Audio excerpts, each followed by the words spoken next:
I got the call from the AD, heading out to pick up the watch. But first, I'm gonna go watch a movie with my friends.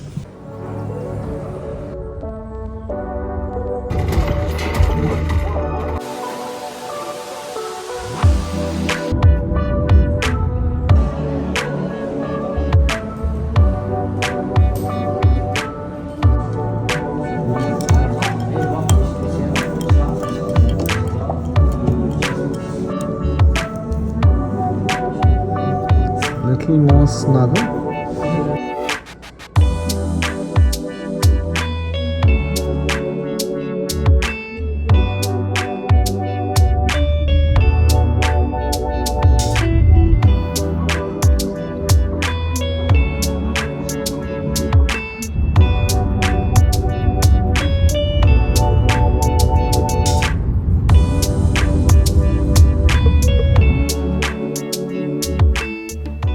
Alright, let's unbox this little baby.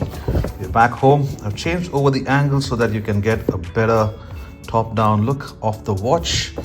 Here's the bag, and that's the receipt right there. Let's get into it. First off, of course, you have this white layer or cover. Slide that out, and we have this box with the crown logo done right there. Very nice, very nice. I've got my Tudor ceramic on hand. I picked this up about 2 years ago. Yeah, it's in a couple of months, it'll be 2 years. Swapped out the strap for a rubber B strap because it sits better. Better also for the humid conditions. It actually came with this leather rubber hybrid, but I swapped that out for this rubber B strap. And now let's lift the lid open. Ooh, nice cardboard packaging with the box inside covered with this sponge kind of paper. What do you call this? Do you guys know? let me know, because man, I'm just being an absolute fool in this video.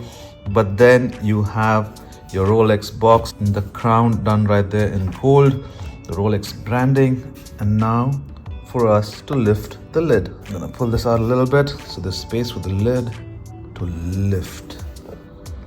Oh my gosh.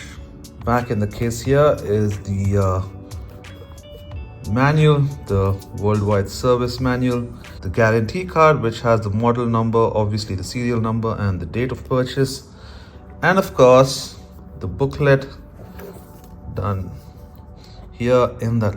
Oh, look at the green. The booklet, of course, like a manual on how to set your watch and all of that. We shall put that back where it belongs and get this watch out. Now the watch has been resized to my wrist, and of course you can see this bezel case, and there's the watch without it. The watch was resized to my wrist, so you have the extra link right here. And then of course you have the white tag which has the serial number and the Rolex hang tag that shows it's superlative and certified. Now this is the 124060 LN, and it's got a 40.6 millimeter width. The thickness is about 11.9. It sits quite snug, and of course the bracelet tapers from 21 at the top all the way down to 15.8 at the base. Now of course I've not removed the stickers from this. Let me wear it for a few days and enjoy it without getting any scratches while I'm working on my laptop. But yeah, this watch is something else. I've always wanted a Rolex, right? I've had an Omega, it's right here. Now this Omega is about 10 years old. You can see it stopped on the 15th. That's when I wore it the last time. The problem that I have with this Omega, I mean, it's obviously 10 years old, serviced one time. You can see a little bit of wear and tear right there. And I wear my watches every day, regardless of anything that I do. Except if I'm working out, of course, then I switch to a G-Shock. Now, this watch sometimes doesn't keep power too well. There have been days that I've woken up after having worn it the entire day and the watch would have stopped.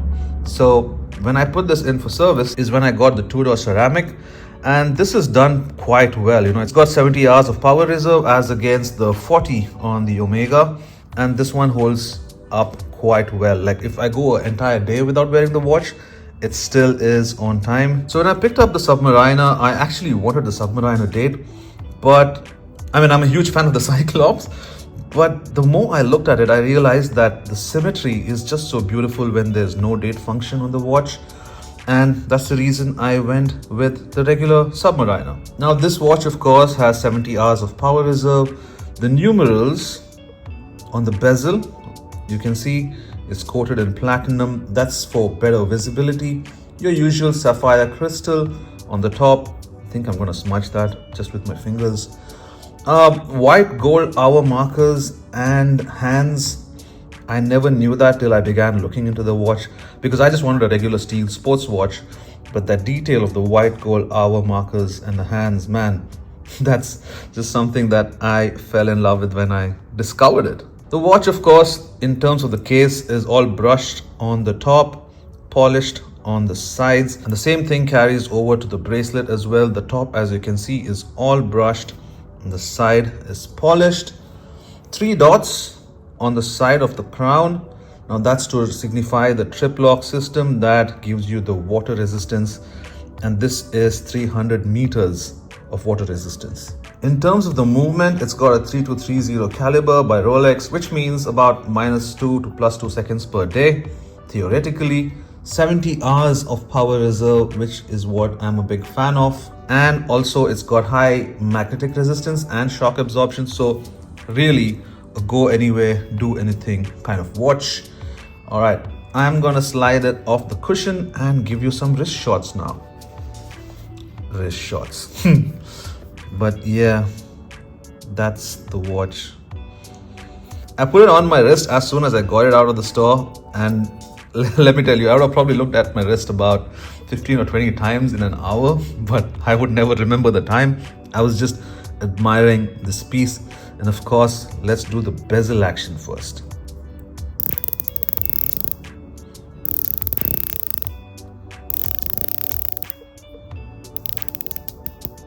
In terms of luminescence, of course, you've got all of the lume on the hour markers, and you have the small pip right here on the top to show you where the 12 mark is. I mean the 12, or wherever you decide to set the hour marker on. And like I was saying, a brushed case back as well. It's only the sides that are polished. To undo the clasp, you lift it up right here, and then there's the second stage right here, and you have your Rolex branding right there. That's your Glidelock system. You have 6 levels of setting.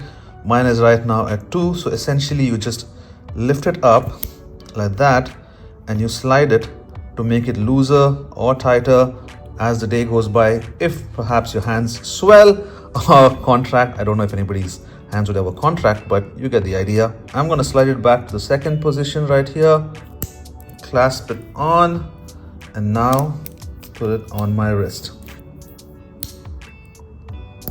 I've never checked the size on my wrist, but I think I'm a 6.5 to 7. But man, this watch just, it's something else, you know. It looks so amazing, and I intend to wear this every day, which is why I wanted the 70 hours power reserve, so that even on a weekend when I'm not doing anything, or perhaps the second day of a weekend or anything as such, I can just pick it up and put it on without having to adjust. Another reason I did not want the date function, so that I didn't have to set the date every alternate month when it was 30 days. And this is going to be my daily beater, my desk diver. Yeah, you have that sticker right here as well on the side. I'll get it off in a couple of days. Let me just enjoy this. Man, it looks so gross though. But let me enjoy it like a brand new watch for a couple of days, and then it will be my regular daily beater. Since I gave you guys the bezel action on the Rolex Submariner, I think it's only fair I compare it with the Omega. You see how it is more, I don't know what's the word for it, but I think the rotation is more further off and feels a little hollow. But man, this is still a good bezel rotation. And you see the sides of the bezel right here, they're all cut out in this hexagonal shape. I personally am a big fan of that. On the Submariner, it's more sharper, so you can get a better grip, especially when you're diving to rotate it. Whereas on the Tudor, it's a lot more smoother. I think they've changed that over in the 2025 Tudor. the black bay especially, not this one. Oh, but let's turn the bezel on this one. You know, when I always had these watches, I knew that the bezel action was really cool, but somehow after rotating the bezel on the Submariner, this kind of feels hollow. But yeah, I need to give you a Lume shot of this, right? Let's do that next. There you have the Lume shot. It's a blue, you know. I'm so used to having a green Lume on my watches that the blue kind of feels fresh. You can see the pip right there as well is all lit up, the hour hands as well, and the hour markers. But that is the Lume shot for you guys. It's obviously, I don't have a UV light or anything. I just went and put my hand out of the window for a couple of seconds, and this is how the Lume works. I don't know, but there's just something about the Oyster bracelet that makes it so comfy on the wrist. Like, you can feel the watch, but you don't really feel it. Like, it's, I don't know how to explain it, but, and the build quality, like the way it so securely shuts, man, this is, I'm just super glad I could get my hands on this. I think this is going to be my daily watch if I eventually ever upgrade. Probably a GMT, you think, or a Date. Just, I mean, it wouldn't be an upgrade. I would have both side by side, but until then, this little beauty is gonna be seeing a lot of wear. And this is what the watch looks like on my hand, on my wrist, do I say?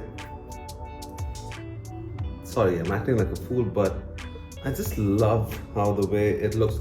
Like, it's almost like it's tailor-made for my wrist. That's how perfect the sizing on this watch is. And I'm so happy.